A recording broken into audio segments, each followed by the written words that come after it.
नमस्कार. न्यूज महाराष्ट्र व्हॉइसमध्ये आपल्या सगळ्यांचं स्वागत आहे.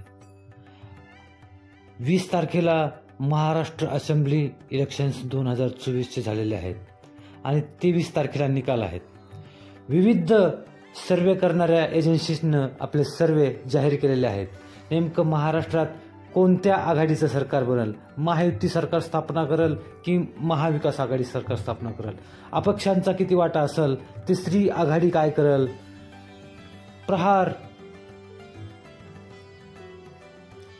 MIM, वंचित बहुजन आघाडी आणि तिसरी आघाडी नेमके वोट शेअरिंगमध्ये यांचं काय पर्सेंटेज असेल किंवा यांच्या किती सीट विनिंग कॉम्पिटिशनमध्ये येतील हे नक्कीच आपल्याला 23 तारखेला कळेल. या सगळ्या याच्यामध्ये आपल्याला ज्या ज्या एजन्सीजनं आपले एक्झिट पोल सादर केलेले आहेत त्यांच्या रिपोर्टनुसार आपण जर बघायला गेलं तर आपल्याला विविध चार्ट आपल्याला त्यांच्या याच्यानुसार आपण पाहू शकतो की कोणत्या आघाडीला किती सीट मिळणार आणि इतरांना किती सीट मिळणार हे आपल्याला विविध चार्टवरून विविध सर्वेच्या एजन्सीमधून आपल्याला पाहायला मिळते. मागच्या 6 महिन्यापूर्वी या ठिकाणी लोकसभेचं इलेक्शन झालं होतं आणि त्यावेळेसचं जे काय चित्र होतं ते चित्र सरळ सरळ महाविकास आघाडी विरुद्ध महायुती असं जरी असलं तरी त्यावेळेस वेगळ्या फॅक्टरनं त्यावेळी काम केलेलं होतं.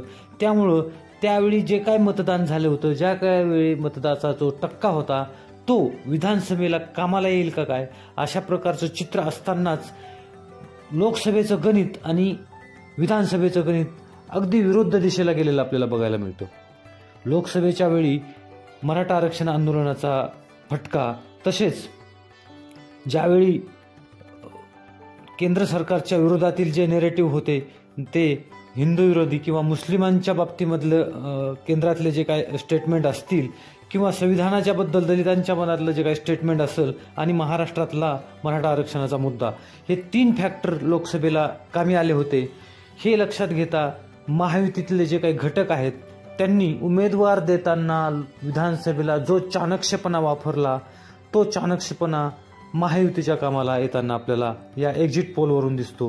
सरळ सरळ या ठिकाणी महाविकास आघाडी किंवा महायुती समसमान किंवा कुणीही बहुमतात नाही किंवा दोन्ही बहुमतात आहे काही सर्वेमध्ये असं जरी चित्र दिसत असलं तरी महायुती विरुद्ध असलेलं वातावरण हे महायुती खोडून काढण्यामध्ये किंवा शेतकऱ्यांच्या मुद्दे असतील, आरक्षणाचे मुद्दे असतील, सरळ सरळ महाराष्ट्रामधलं जातीय गणित ओबीसी विरुद्ध मराठा असेल, हे सर्व इनकॅश करण्याची संधी महाविकास आघाडीला होती. परंतु यामध्ये उमेदवार देण्यामध्ये महाविकास आघाडीला कुठंतरी खचका पडलेला आपल्याला पाहायला मिळतोय आणि ती संधी महायुतीनं आपल्याला साधलेली आणि कॅश केलेली दिसते आहे. आणि महायुतीनं योग्य उमेदवार दिल्यामुळे ज्या ठिकाणी महाविकास आघाडीला मतदान करायचं होतं किंवा ज्या ठिकाणी महायुतीला मतदानच करायचं नाही अशा स्थितीत सुद्धा मजबुरीनं आपल्याला उमेदवाराच्या निवडीमुळं महायुतीला काही ठिकाणी मतदान करण्याची वेळ जे विरोधात मतदान करणार होते त्या लोकांवरती आलेलं आपल्याला पाहायला मिळते.